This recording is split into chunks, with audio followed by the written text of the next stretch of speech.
Zamávej. Tak dneska máme takový vánoční speciál. Tady poblíž, co to je? Znojma, jo. A jedeme tam za kamarádkou a při té příležitosti jsme si teda řekli, že se jako uděláme výlet, takže jsme dojeli autem a zbytek do Znojma dojedeme. Máme to jenom nějakých jako 10-11 kilometrů, takže nic jako drsného, ale tam potom máme za úkol, jsme si dali najít takový pivovar, kde by měli mít hrozně dobrý nealkoholický pivo. Teda pivovar ten. Hospodu, kde točej. A to je první úkol. Druhý úkol je užít si vánoční trhy a třetí úkol je na vánočních trzích najít ozdobičku na stromeček, protože máme takovou jako tady ruskou tradici, že každý rok, že si koupíme v nějakém jednom městě jednu ozdobičku a ze Znojma ještě nemáme, takže máme jako 3 úkoly.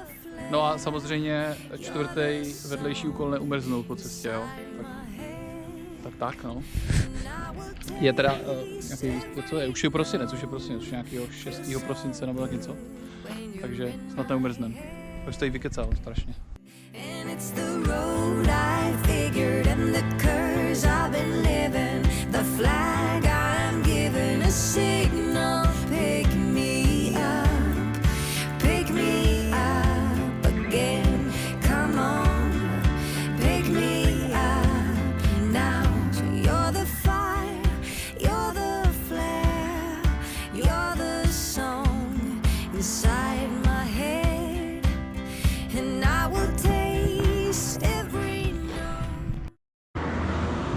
Tady jsme normálně našli takovou úžasnou.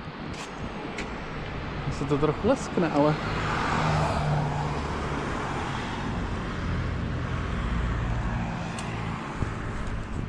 Výstavní hasičárnu. Taky je tady všude strašně moc kostelů a kapliček. A normálně jako ne, že jsem jako měl v plánu dělat tady turistického návnatce na Hodonice, ale docela hezká vesnička. No.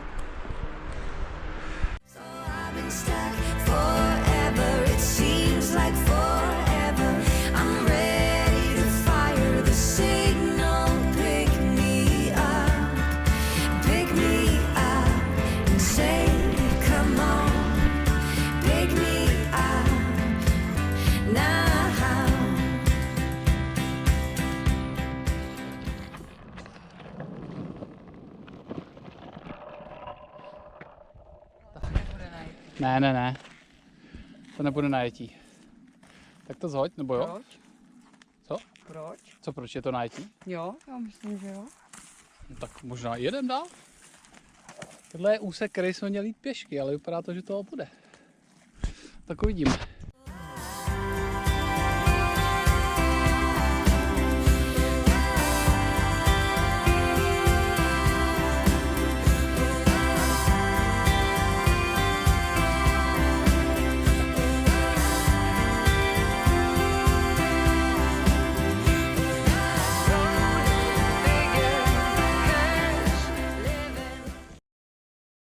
Zdar, ty mrcho jedna.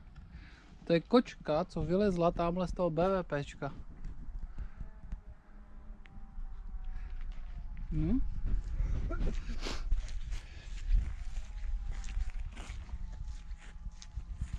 No, tak my jdem, tak čau, nebudeš s náma?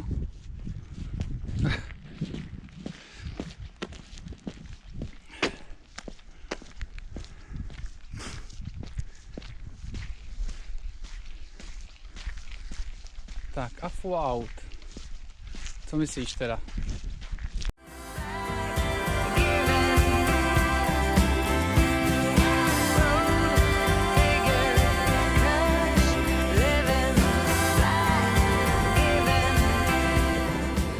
Sice na ceduli, kterou jsme neviděli, bylo napsané do Pšice, ale podle mapy jsme v podstatě už ve Znojmě. Tak a do místa setkání teda s naším kontaktem, našimi 2 kontakty, tak nás zbývají 4 kilometry.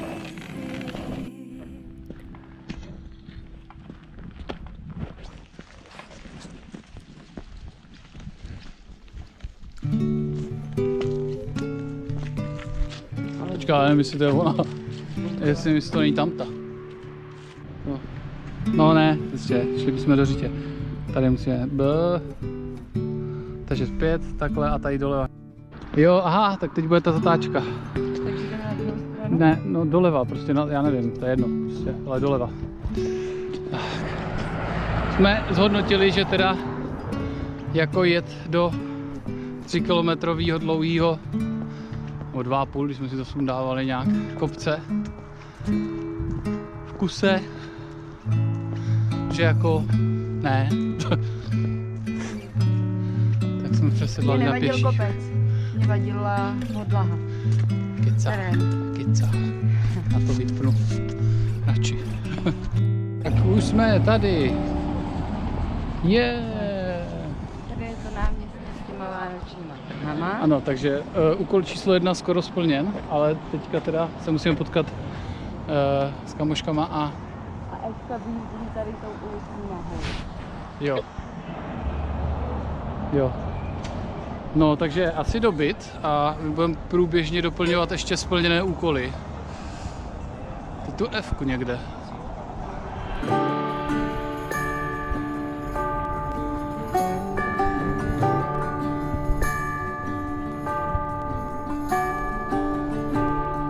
Ne, já jenom jako, že jsme splnili quest, tak první úkol, Počkej, aranžma. Že to budu muset stříhnout asi, jako nebo tak něco. Já jsem si říkal, že nebudu dělat žádný postprocesing. Tady máme 2 kamarádky, zamávejte do kamery, děcka. Čau. Tak jo, jakože bude tady, já nevím teda to, ok. Ale prostě vypadá to takhle. A je to moc dobrý, a je to hutný, a je to nealko. Takže... Jaká je sama adresa? Nevím, napiš do vyhledávače název hospody. Tak. No takže úkol číslo 1 splněn.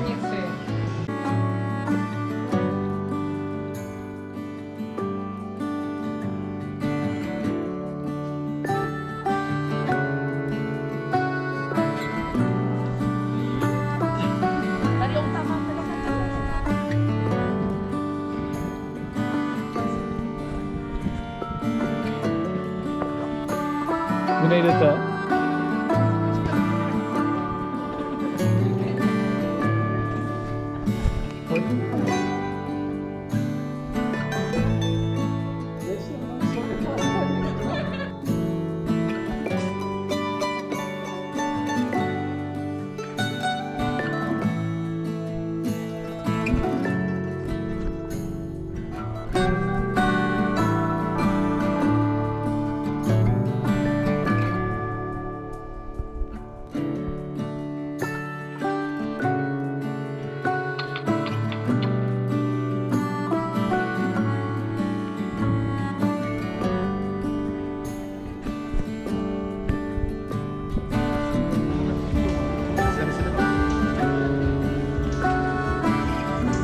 Tak úkol číslo 2 splněn.